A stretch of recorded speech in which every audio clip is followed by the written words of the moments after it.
This is Uma Shankar, All India IIT Coordinator of Sri Chaitanya. On behalf of Sri Chaitanya, నేను నా channel ద్వారా, ఎందుకంటే నా personal ఇంట్రెస్ట్తో నా ఛానల్ ద్వారా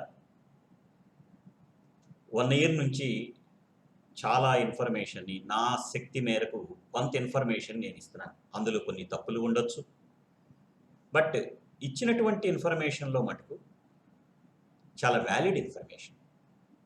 ఎందుకంటే నా వర్క్తో పాటు ఎడిషనల్గా నా ఇంట్రెస్ట్తో చేస్తున్నాను.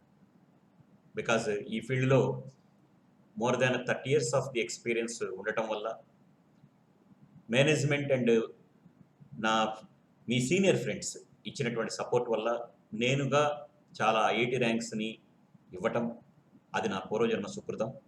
వీటిని ఉపయోగించుకొని ఆ ఎక్స్పీరియన్స్తో నేను ఇప్పుడు కంప్లీట్గా యాక్చువల్గా అడ్మినిస్ట్రేషన్ వైపు ఉన్నా కూడా నాలో ఉన్నటువంటి పాత మ్యాథమెటిక్స్ లెక్చరర్ అనేటువంటి వాడు ఇంకా చావలేదు. కాబట్టి నాకున్నంత వరకు ద బెస్ట్ ఏం చేయొచ్చో అంతవరకు మీకు చేయడానికి నేను ప్రయత్నం చేస్తూ ఉన్నాను. ఈ నేపథ్యంలో నేను మీకు నా శ్రీ చైతన్య ఐఐటి అకాడమీ తరఫున, ఎందుకంటే ఈ ఐఐటి అకాడమీలో ఈరోజు కొన్ని వేల మంది స్టూడెంట్స్ చదువుతున్నారు, అందరూ కూడా ద బెస్ట్ బెనిఫిట్స్ పొందుతున్నారు. అయితే ఈ పాండమిక్ సిచ్యువేషన్లో ఏం జరిగింది, ఈ ఎగ్జామినేషన్స్ పోస్ట్ పోన్ అవ్వటము, చాలామంది స్టూడెంట్స్ రిలాక్స్డ్గా ఉండటం చేస్తున్నారు. ఇదేంటి సడన్గా స్క్రీన్ మీద ఒక కరాటే బొమ్మలు కనపడుతున్నాయి అనేటువంటిది ఆశ్చర్యంలో ఉన్నారు కదా. నిజమే, నేనేమి ఇప్పుడు మీకు మార్షల్ ఆర్ట్స్ కానీ అవన్నీ నేర్పడం లేదు, that is not my job. కానీ ఇలా చూపించడంలో ఉద్దేశం ఒకటి ఉంది. ఎందుకంటే ఈ పాండమిక్ సిచ్యువేషన్లో నేను మీతో షేర్ చేసుకోవాలని రకరకాల విషయాల గురించి చదువుతున్నప్పుడు, మీకోసం అని చెప్పి రకరకాల విశేషాలని వీడియోస్ కింద మార్చి చేస్తున్నప్పుడు, నేను రీసెంట్గా ఏం చేశానంటే ఒక ఆర్టికల్ చదివాను. ఆ ఆర్టికల్లో మనందరికీ, అఫ్కోర్స్ మేము మీ వయసులో ఉన్నప్పుడు మేము కూడా సినిమాలు చూసి వీటన్నిటితో అట్రాక్ట్ అయినటువంటి వాళ్ళమే. అందులో మార్షల్ ఆర్ట్స్ అనేటువంటిది అందరికీ ఇష్టం, ఒక ఏజ్లో ఒక స్టేజ్లో వాటిని చూసి మోటివేట్ అయినటువంటి వాళ్ళమే. వాళ్ళలో మనందరి ఆరాధ్య దైవం ఎవరు, వీటన్నిటికీ ఇన్స్పిరేషన్ ఎవరు, బ్రూస్లీ. ఆ బ్రూస్లీ యొక్క ఆ సినిమాలు కానీ ఏమైనా సరే చూసినప్పుడు చాలా మోటివేట్ అయ్యాను. కానీ ఈ మధ్య నేను ఆయన యొక్క పర్సనల్ బయోగ్రఫీని, ఆయన ఇంటర్వ్యూస్ని, వాటన్నిటిని పేపర్లలో అదర్ ఇన్ఫర్మేషన్స్ని స్టడీ చేసినప్పుడు కొన్ని విషయాలు నాకు తెలిసినవి చాలా ఇన్స్పైర్ అయ్యాను. ఆ విషయాల్ని నేను మీతో ఇవాళ షేర్ చేసుకోవాలనుకుంటున్నాను. ఎందుకంటే ఎస్, ఇది ఈ టైంలో మనకి ఎంతో ఉపయోగపడుతుంది. ఎందుకని మనం దాన్ని ఆ విధంగా ఉపయోగించుకుంటే మనము మన కెరీర్ని ఇంకా స్ట్రెంగ్తన్ చేసుకోవచ్చు కదా అని అనిపించింది నాకు. దానికోసమే ఈరోజు నేను ఈ వీడియోని మీకు రూపొందిస్తున్నాను. బ్రూస్లీ ఏమంటాడంటే, అతను ఇంటర్వ్యూ చేసేటప్పుడు మీకు ఎవరినైనా చూస్తే భయం వేస్తుందని అతను అడిగితే అతను ఒకటే సమాధానం చెప్పాడు, I fear not the men who has practised 10,000 kicks once, but I fear the man who has practised 1 kick 10,000 times. నేను 10,000 కిక్కుల్ని ప్రాక్టీస్ చేసేవాడి కన్నా కూడా ఒక కిక్ని 10,000 సార్లు ప్రాక్టీస్ చేసేవాడంటేనే భయం అన్నాడు. నిజంగా ఇది నాకు ఈ ఫిలాసఫీ చాలా బాగా నచ్చింది.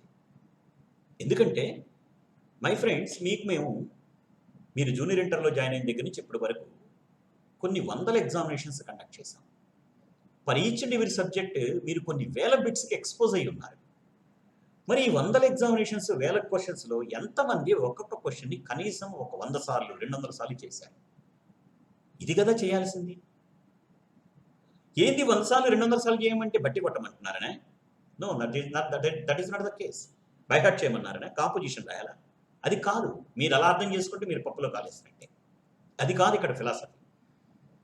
ప్రతిసారి సాల్వ్ చేస్తున్న కొద్దీ నీలో కొత్త రకమైనటువంటి స్పిరిట్ రావాలి.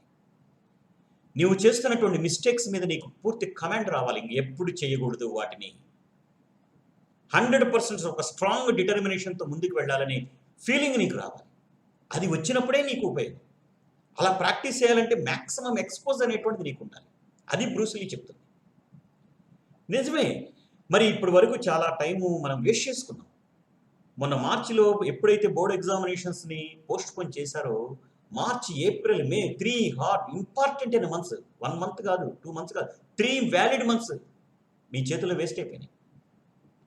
3 నెలలంటే మాటలు కాదు. We can do wonders. ఎందుకంటే నేను అందుకని ఇవాళ ఈ వీడియోతో నాకున్నటువంటి ఫీలింగ్స్ మీతో షేర్ చేసుకోవాలనే ఉద్దేశంతో చెప్తున్నాను. దయచేసి అర్థం చేసుకోండి. ఆయన ఏం చెప్తాడంటే ఈయన ఫిలాసఫీని నేనేం చేశాను మీకు అనుకూలంగా కొన్ని మార్పులు చేర్పులు చేసి ఒక ఫ్లో చార్ట్ రూపంలో మీకు ప్రజెంట్ చేస్తున్నాను. ఎవరైనా సరే ఒక స్టూడెంట్ కానీ ఒక ట్రైనీ కానీ అతన్ని అప్రోచ్ అయినప్పుడు అతను ఈ విధంగా కొన్ని క్వశ్చన్స్తో వాళ్ళకి గైడ్ చేస్తున్నాడు. ఆ గైడ్నే నేనేమంటున్నానంటే Bruce Lee strategy for preparation of JEE Mains and Advanced అని చెప్తున్నాను. నేను దాన్ని మనకు అనుకూలంగా ప్రజెంట్ నీడ్స్ని దృష్టిలో పెట్టుకొని మనం ఎలా దాన్ని ఉపయోగించుకోవచ్చు, ఆ గైడెన్స్ని మన ప్రిపరేషన్కి ఎలా అప్లై చేసుకోవచ్చు అనే దాన్ని మీకోసం నేను ఒక ఫ్లో చార్ట్ తయారు చేశాను. ఆ ఫ్లో చార్ట్ని మీరు జాగ్రత్తగా అర్థం చేసుకుంటే మీకు అందులో ఉన్న ఫిలాసఫీ అర్థమైతే యూ కెన్ డూ వండర్స్ అనేటువంటిది నా కోరిక. అండ్ మై ఫ్రెండ్స్, మళ్ళీ మిమ్మల్ని రిక్వెస్ట్ చేస్తున్నాను, ప్లీజ్ మీరు ఈ వీడియోతో పాటు కింద డిస్క్రిప్షన్ మర్చిపోవద్దు. డిస్క్రిప్షన్లో మీకు కొన్ని లింక్స్ ఇస్తున్నాను. దాంట్లో క్వశ్చన్ పేపర్స్ ఉండొచ్చు, అసైన్మెంట్స్ ఉండొచ్చు, ప్రీవియస్ వీడియోస్ లింక్స్ ఉండొచ్చు. ఏదో ఒకటి, నేనే మిమ్మల్ని మీ రాంగ్ గైడెన్స్ చేయట్లా. మీకు ఓపిక ఉంటేనే please, instead of criticising negatively, ఎందులో ఒక్కడికన్నా సరే ఉపయోగపడితే దీంతో ఉపయోగించుకుంటే ఈ డయాస్ని నిజంగా నాకు చాలా హ్యాపీగా ఉంటుంది. దానితో ఉద్దేశంగానే నేను మీకు ఇన్ఫర్మేషన్ ఇస్తున్నాను. Please like and share my channel and మీరు ఆ బెల్ ఐకాన్ని ప్రెస్ చేయండి. మీకు దానివల్ల కొత్త కొత్త నోటిఫికేషన్స్ మీకు త్వరగా వస్తుంటాయి. సరే, అసలు ఏంటి బ్రూస్ లీ చెప్పేది అంటే, ఆ బ్రూస్ లీ స్ట్రాటజీని నేను మీకు ఒక ఫ్లో చార్ట్గా ఇస్తానన్నాను కదా. ఎవరైనా ఒక స్టూడెంట్ అతన్ని అప్రోచ్ అయితే, ఎవరైనా ఒక వ్యక్తి అతన్ని అప్రోచ్ అయితే అతను మొట్టమొదటి అడిగే క్వశ్చన్, నువ్వు స్టూడెంట్వా? అతని సమాధానం కనుక ఎస్ అయితే అతను ఒకటే చెప్తాడు, వెళ్ళి ప్రాక్టీస్ చేసుకో. నువ్వు స్టూడెంట్వా? సమాధానం ఎస్ అయితే వెళ్ళు ప్రాక్టీస్ చేసుకో. సపోజ్ అతను స్టూడెంట్ కాదు, ఆల్రెడీ ట్రైనింగ్ తీసుకున్నాడు. ట్రైనింగ్ తీసుకున్న వాడైతే అతను ఏం చెప్తాడంటే, ఓకే, ఇప్పటి వరకు నువ్వు నేర్చుకున్న టెక్నిక్స్ కన్నా గొప్ప డిఫికల్ట్గా ఉండే టెక్నిక్ ఏదైనా ఉంటే నేర్చుకో. Already you are a trained person. In your regular training you have practised something, but try to identify more difficult technique. ఆ టెక్నిక్ని మళ్ళీ ప్రాక్టీస్ చేయమంటాడు. సో ఫిలాసఫీ చూడండి, అతను స్టూడెంట్కైనా సరే, ఆల్రెడీ ట్రైనింగ్ చేసుకున్న వాడికైనా సరే, practice practice practice. Practice makes mans perfect. మనం ఎంత సాధన చేస్తే అంత ఉత్తమమైన ఫలితాలు సాధించవచ్చు. ఇదే ప్రిన్సిపల్ని బలంగా నమ్మాడు. అంతేకాదు, అతను ఏం చెప్తాడంటే, నీ ప్రిపరేషన్లో మళ్ళీ రెండో క్వశ్చన్ వేస్తున్నాడు, నీ ప్రిపరేషన్లో is there someone better than you? నీ ప్రిపరేషన్ నువ్వు ఎవరినైనా సరే కనుక్కున్నావా నీకన్నా బాగా చేసేవాడిని? నీ ఆన్సర్ కనుక ఎస్ అయితే, అతను ఏమంటాడు, ఎస్, వాడిని దృష్టిలో పెట్టుకుని ఇంకా ప్రాక్టీస్. సపోజ్ నీ ఆన్సర్ కనుక నో అయితే, నీకన్నా బాగా ప్రిపేర్ అయ్యేవాడిని ఎవరినైనా ఒకరిని ఐడెంటిఫై చేసుకో. Find someone better than you. ఎందుకని ఆ కాంపిటీషన్ ఉండాలి. ఇది కాంపిటీషన్ జలసీ కాదు, అసూయ కాదు. వాడు నాకన్నా ప్రిపేర్ అవుతున్నాడే, వాడు ఇదే పోవాలి అదే పోవాలని నెగిటివ్గా ఆలోచించడం కాదు. వాడు కన్నా నేను ఇంకెంత బాగా చేయగలను, ఆ స్పిరిట్ అనేది నీలో రావాలి. దానికి ఇది ఉపయోగపడే విషయం. ఆ స్పిరిట్, ఆ కాంపిటేటివ్ స్పిరిట్ కనుక నీకు లేకపోతే నువ్వు చేసేది ఏమి ఉండదు. సో ఆయన ఏం చెప్తారు, find someone better than you. వాడిని దృష్టిలో పెట్టుకుని ప్రాక్టీస్ చేయమంటాడు. సపోజ్ నువ్వు కనుక నీ ప్రాక్టీస్ని కంప్లీట్ చేసుకొని ఉంటే, అంటే నేను అన్ని ప్రిపేర్ అయిన అనుకుంటే, వెళ్ళి రెస్ట్ తీసుకుంటున్నావు, వెళ్ళి నిద్రపోవాలనుకుంటున్నావు, okay, no problem, go and take sleep. మళ్ళీ లేచిన తర్వాత ఏం చేస్తావు, మళ్ళీ ప్రాక్టీస్. అంటే అయిపోయింది, ఇంకా నా ప్రిపరేషన్ అయిపోయిందని చప్పట్లు కొట్టుకోవడం కాదు ఇక్కడ ఉద్దేశం. నీ అచీవ్మెంట్ చేరేంత వరకు మళ్ళీ ప్రాక్టీస్ చేయి, మళ్ళీ ప్రాక్టీస్ చేయి. అంతేకాదు, సపోజ్ నువ్వు కొత్త వాడివి, ఇప్పుడు దాకా ఏం ప్రాక్టీస్ చేయాలి, కొత్తగా వచ్చావు, ఆర్ యూ ప్రాక్టీసింగ్ రైట్, ఇప్పుడే స్టార్ట్ చేద్దాం అనుకున్నావు, రియలైజ్ అయ్యావు, ఓకే, సర్కమ్స్టాన్సెస్ వల్ల అయ్యో నేను చాలా టైం వేస్ట్ చేసుకున్నాను, జ్ఞానం వచ్చింది. Don't worry, good, at least it's a modest beginning. Then what to do, don't stop. దేనికి డోంట్ స్టాప్, ప్రాక్టీస్ చేసుకో. ఇది ఆయన చెప్పినటువంటి ఫిలాసఫీ. నేను ఇదే ఫిలాసఫీని మన ప్రిపరేషన్కి కొద్దిగా మార్పు చేశాను. ఆల్మోస్ట్ ఇలానే ఉంటుంది. ఎందుకంటే చూడండి, ఇక్కడ నేను చేసినటువంటి మార్పు ఏంటి, నీవు ఐఐటి కోసం ప్రిపేర్ అవుతున్నావా, నీ ఆన్సర్ కనుక ఎస్ అయితే ప్రాక్టీస్ చేయి, ఇంకా బాగా ప్రాక్టీస్ చేయి. ఏదో ర్యాంక్ తెచ్చుకుందాం అనేటువంటి దాంతో కాదు, సబ్జెక్ట్ నేర్చుకో. మై ఫ్రెండ్స్, ఇప్పుడున్న పరిస్థితుల్లో ఐఐటీలు, ఎన్ఐటీలు, ట్రిపుల్ ఐఐటీలు, బిట్స్ పిలాని లాంటి ఇన్స్టిట్యూషన్స్లో చేరితేనే దట్ స్టాంప్ మీకు జీవితంలో ఎంతో ఉపయోగపడుతుంది. ఎందుకంటే 2020 తర్వాత జాయిన్ అయినటువంటి వాళ్ళందరికీ కూడా రేపొద్దున జాబ్స్ రావాలంటే ఆ కంపెనీలు ఇప్పుడు మీరు ఫేస్ చేసేటువంటి ఎగ్జామినేషన్స్ కన్నా డిఫికల్ట్ ఎగ్జామినేషన్స్ కండక్ట్ చేస్తాయి. మీలో ఉన్నటువంటి స్కిల్స్ని టెస్ట్ చేయడానికి చాలా డిఫికల్ట్ ఎగ్జామినేషన్స్ కండక్ట్ చేస్తుంది. ఇదివరకు అలా ఉండదు. అందువల్ల కనీసం ఇన్స్టిట్యూషన్ యొక్క సపోర్ట్ ఉంటే కొంతలో కొంత మీకు అది బెనిఫిట్ అవుతుంది. అందువల్ల ఐఐటీస్ వాటిని, ఎందుకంటే మీకు ఆ క్యాలిబర్ ఉంది. మీరు don't under estimate your calibre. దాన్ని పాజిటివ్గా ఆలోచించడం. నేను మిమ్మల్ని ఇన్సిస్ట్ చేయటల్లా, అర్థం చేసుకుని నేను చెప్తాను. సపోజ్ నువ్వు ఐఐటికి డ్రీమ్ చేయట్లా, అయితే ఏంటి, వదిలేద్దామా? దాంతో ఏం చేయబోతున్నా నేను, నెక్స్ట్ ఏంటో చూడు. ఐఐటి తర్వాత నెక్స్ట్ ఏంటి, ఎన్ఐటి అంటే మెయిన్స్ ఎగ్జామినేషన్, లేదా local examinations, EAMCET, KCET, MHT CET, some other local university test, ఏదో ఒకటి, ఏదైనా సరే తీసుకో, దాన్ని మాస్టర్ చేయి. దానికోసం ఏం చేయాలి, ప్రాక్టీస్ చేయి. ప్రాక్టీస్ మార్చొద్దు, మానొద్దు. ఎందుకంటే 3 months వ్యాలిడ్ టైం నీ జన్మలో రాదు, మళ్ళీ నీకంతా you are wasting the time. Money అయినా సంపాదించవచ్చు. ఎందుకు ఈ ఇన్స్టిట్యూషన్స్లో జాయిన్ అవ్వమంటున్నానంటే మై ఫ్రెండ్స్, మన ఇండియా చూడండి, మీరు ఇలాంటి ఇన్స్టిట్యూషన్లో జాయిన్ అయ్యి మీరు ఒక ఇండస్ట్రీస్ని మీ సొంతంగా మీ ఫరమ్స్ని పెట్టేసేసి దాంతో 10 మందికి ఉపాధి కల్పించాలి. మీరు చేసే దేశభక్తిదే. మీరుగా కొత్త ఫ్రీడమ్ ఫైటర్స్ ఏం కావాలన్నట్లా నేను, మీరుగా దేశం కోసం ఏం త్యాగాలు చేయమన్నట్ల మిమ్మల్ని. మంచి ఇన్స్టిట్యూషన్స్లో చదివి మీ ద్వారా మంచి స్టార్టప్ కంపెనీలను పెట్టి మీతో పాటు 10 మందికి ఉపాధి కల్పించండి. This is the only request. నేను ఎందుకు శ్రీ చైతన్యని లవ్ చేస్తున్నానంటే ఒకటే కారణం, ఈరోజు శ్రీ చైతన్యలో ఒక 50,000 మంది ఎంప్లాయీస్ పనిచేస్తున్నారు, చిన్న నుంచి పెద్ద వరకు రకరకాల మంది ఎంజాయ్ చేస్తున్నారు. మరి ఇట్లాంటి సిచ్యువేషన్లో వాళ్ళందరూ కూడా రక్షింపబడుతున్నారు ఏదో రకంగా. ఆ డ్రీమ్ని, ఆ విజన్ చూసినటువంటి డైరెక్టర్స్ కింద పనిచేయటం అనేటువంటిది చాలా గౌరవకరమైన విషయం.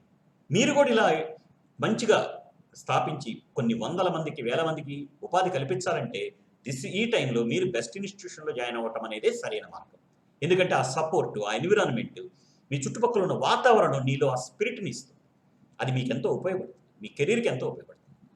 సో నెక్స్ట్ ఏం చెప్పబోతున్నానంటే, సపోజ్ నీ ప్రిపరేషన్లో నువ్వు ప్రిపేర్ అవుతున్నావు బాగా, ఎవరైనా ఒకళ్ళు నీకన్నా బాగా ప్రిపేర్ అయ్యేవాడు కనపడితే, is there any someone better than you, then ఏం చేయాలంటే, ఎస్, నీ ఆన్సర్ కనుక ఎస్ అయితే వాడికన్నా బాగా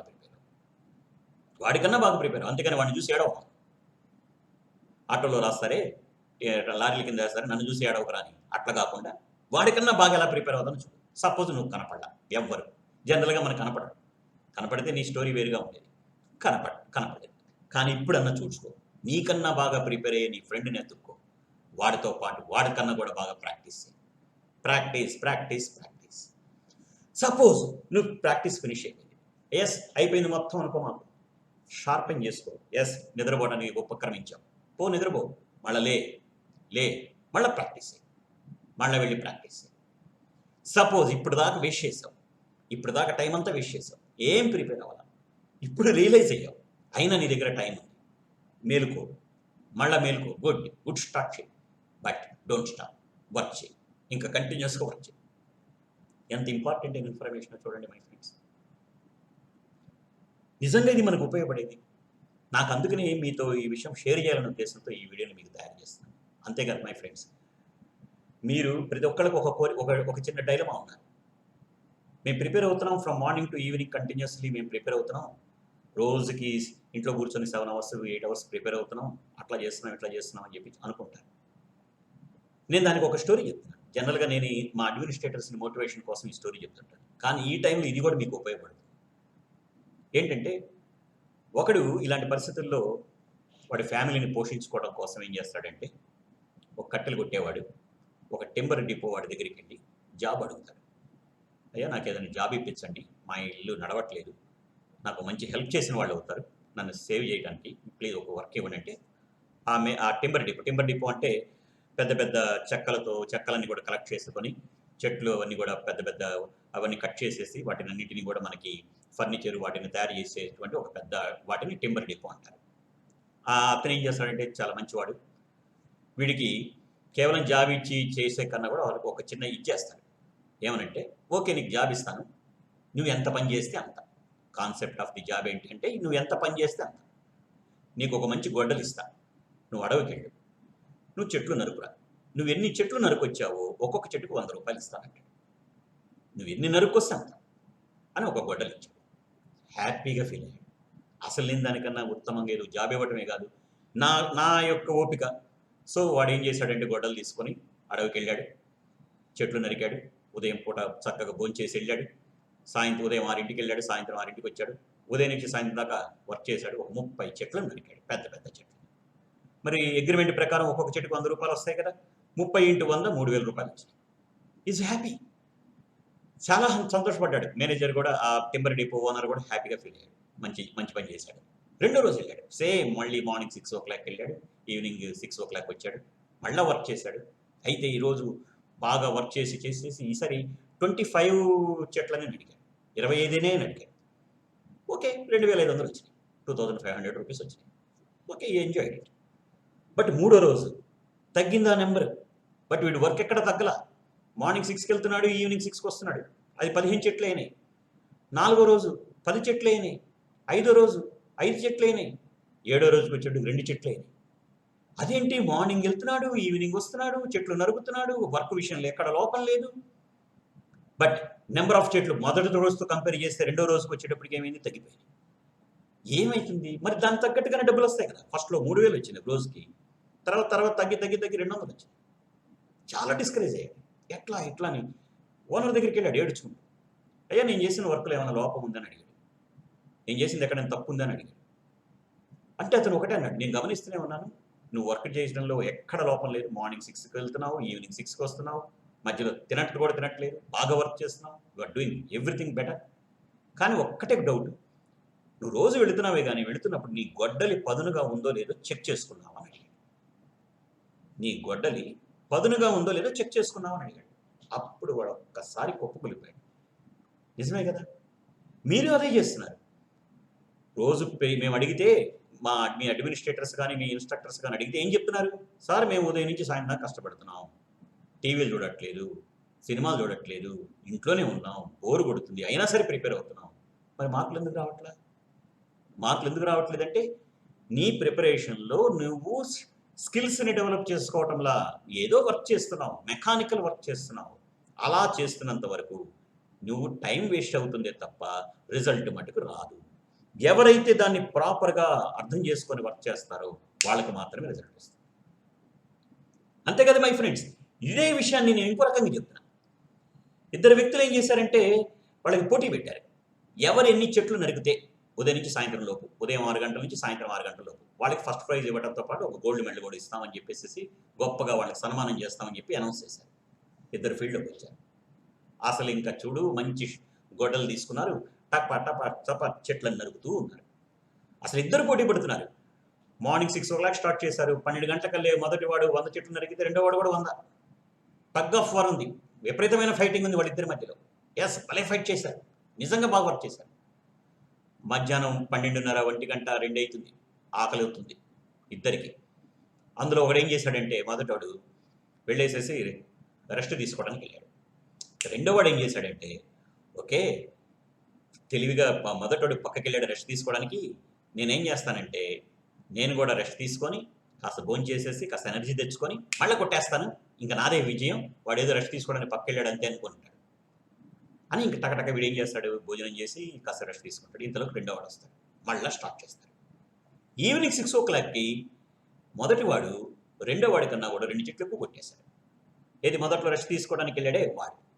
వీడికి అర్థం కాదు, అదేంట్రా బాబు, వాడేమో రెస్ట్ తీసుకోవడానికి వెళ్ళిపోయాడు, నేనేమో చక్కగా అన్నం తిని కూడా వర్క్ చేశాను, వాడేమో ఇంకా ఎక్కువ కొట్టాడు, నేను కొట్టలేకపోయాను ఏంటి, ఇద్దరం బాగానే చేశాను, ఇప్పుడు దాకా ఇద్దరం సమానంగా ఉన్నాం, వాడేమో నాకన్నా 2 చెట్లు ఎక్కువ కొట్టాడు ఏంటి అనేది డౌట్ వచ్చింది. వాడికి సన్మానం అంతా అయిపోయింది, వాడిని అందరూ చేశారు. వాడికి రాత్రంతా నిద్రపట్ల. ఇంకా నైట్ ఇంటికి వచ్చాడు. వాడి ఇంటికి, రే ఏంటి నీవు ఎలా గెలిచావురా, అసలు ఎట్లా కొట్టగలిగావురా అంటే, అరే పిచ్చోడా, నువ్వు నేను రెస్ట్ తీసుకోవడానికి వెళ్ళాము, నువ్వేం చేసావు, చక్కగా రెస్ట్ తీసుకున్నావు, అన్నం తిన్నావు. కానీ నేనేం చేశా, ఆ రెస్ట్ తీసుకునే టైంలో నా గొడ్డలికి పదును పెట్టుకున్నారా అన్నాడు. నా గొడ్డలికి పదును పెట్టుకున్నారా? ఎస్. ఇది ఎక్కడ అర్థమవుతుందో తెలుసా, ఒకప్పుడు JEE mains advance examination situations ప్రకారం ఇలాంటి లేకపోతే పాత పద్ధతుల ప్రకారమే జరిగితే మనకి అడ్వాంటేజ్ వచ్చేది. కానీ అప్పుడు ఇప్పుడున్న అడ్వాంటేజ్ అదర్ స్టేట్ స్టూడెంట్స్ రాబోతుంది. ఇప్పుడు వాళ్ళు రెండో వాళ్ళగా తయారయ్యారు. వాళ్ళు దీన్ని ప్రాపర్గా ఉపయోగించుకుంటున్నారు. మనం రిలాక్స్ అయిపోతున్నాం. ఈ ఫిలాసఫీని ఇలా అర్థం చేసుకోండి. మీ చుట్టుపక్కల ఉన్నది కాంపిటీషన్ అనే విషయం మర్చిపోవద్దు. ఆ కాంపిటీషన్ ప్రకారం నువ్వు మారకపోతే నువ్వు వెనకబడి ఉంటావు. ఇది మీరు ప్రాపర్గా అర్థం చేసుకోవాలని నేను కోరుకుంటున్నాను. మై ఫ్రెండ్స్, ఇది దృష్టిలో పెట్టుకొని నేను చెప్పినటువంటి బ్రూస్లీ ప్రిన్సిపల్ కానీ, ఆ స్ట్రాటజీ కానీ, ఈ ఈ ఈ చెట్లు నరికేటువంటి వీళ్ళ యొక్క థీమ్స్ని బట్టి ఇప్పుడున్న కాంపిటీషన్లో మీరు కనుక ప్రాక్టీస్ చేసుకోండి. మీకు కావాల్సినటువంటి అన్ని సపోర్ట్స్ని మన Shri Chaitanya faculty members, administrators they are providing for you. And it is also useful even for incoming juniors also. ఎందుకంటే మీరు జూనియర్ ఇంటర్లో ఉన్నప్పుడు ఎంత మంచి రిజల్ట్ ఇచ్చారు, రాను ఎందుకు అది తగ్గుతుంది? ఎందుకంటే మీలో ఆ రిలాక్సేషన్ ఎక్కువైపోయింది, రిలాక్స్ అవుతున్నారు. That is wrong. Please at least ఈ వీడియో చూస్తున్నా సరే మీరందరూ వేకప్ అయ్యి మళ్ళా పూర్వ వైభవం తెచ్చుకొని ద బెస్ట్ ఇస్తారేమో చూసుకుంటున్నాం. నేను మీకు మన టాపర్స్ జితేంద్రను ఆ భువన్ రెడ్డి వీడియోలో కూడా పెట్టాను. భువన్ రెడ్డి ఏమన్నాడు, మీరు ప్రాక్టీస్ చేయండి, బికాజ్ ఇవి కాంపిటేటివ్ ఎగ్జామినేషన్స్, ఇందులో యాక్యురసీకి చాలా ప్రాముఖ్యత ఉంది. ప్రతి లెక్కని, చిన్న లెక్కైనా పెద్ద లెక్కైనా సరే పేపర్ మీద పెట్టి ఫైనల్ ఆన్సర్ పర్ఫెక్ట్గా వచ్చేంత వరకు ట్రై చేయండి. ఫైనల్ ఆన్సర్ వచ్చిన తర్వాతనే మీరు వెళ్ళండి. అంతేగాని జస్ట్ కాన్సెప్ట్ వినేసేసి నాకు వచ్చులే అనుకుంటే రేపొద్దున అదే పాయింట్ ఎగ్జామినేషన్లో వస్తే మీరు టైం వేస్ట్ చేసుకుంటారు, యాక్యురేట్ ఆన్సర్ కూడా మిస్ అవుతారు. కాబట్టి ఎంత పెద్ద క్యాలిక్యులేషన్ అయినా క్యాలిక్యులేటర్స్ అవి ఏమి వాడకుండా మోటుగానే వర్క్ చేయండి అని చెప్పాను. నేను చెప్పింది కాదు ఇది, కావాలని మన పాత వీడియోస్ కూడా చూడండి. ఇవన్నిటిని దృష్టిలో పెట్టుకొని మీరందరూ కూడా అద్భుతమైన ఫలితాలు సాధిస్తారని నేను కోరుకుంటున్నాను. And if you like this video please share and subscribe my channel and మా బెల్ ఐకాన్ మటుకు మర్చిపోవద్దు ప్రెస్ చేయడం. And wish you all the best. మళ్ళీ మనం నెక్స్ట్ జేఈ మ్యాథ్స్ సెషన్స్లో మీట్ అవుదాం. ఈ వీడియో తర్వాత నెక్స్ట్ వచ్చేటివన్నీ కూడా నేనేం చేస్తున్నానంటే ఇంకా ఒక పర్టికులర్ చాప్టర్ని A to Z ఇన్ఫర్మేషన్ ఇస్తాను. థియరీ నుంచి అన్ని ప్రాబ్లమ్స్, మన ఇంటిగ్రేటెడ్ బుక్స్లో ఉన్నటువంటి ప్రాబ్లమ్స్ నుంచి అన్ని చిన్న మైన్యూట్ పాయింట్ దగ్గర నుంచి అన్ని పాయింట్స్ని ఇస్తున్నాను. మై ఫ్రెండ్స్, నేను అందులో కొన్ని మిస్టేక్లు కూడా ఉండొచ్చు, కొన్ని మీరు అంటే జనరల్గా నా వైపు నుంచి చేయకుండానే చేస్తాను. మిస్టేక్ అంటే టైపిల్ మిస్టేక్ కానీ కొంత అన్ని ఈ వీడియోస్ అన్ని కూడా నా సొంతంగా నేనే టైప్ చేసుకొని చేస్తున్నాను కాబట్టి చిన్న చిన్న ప్రాబ్లమ్స్ కూడా జరిగి ఉండొచ్చు. దాన్ని వేరే విధంగా తీసుకోవద్దు. బట్ వీటి ఆపర్చునిటీ జాగ్రత్త ఉపయోగించుకొని మీరు ద బెస్ట్ రిజల్ట్ ఇస్తారని చెప్పి కోరుకుంటూ wish you all the best. Thank you.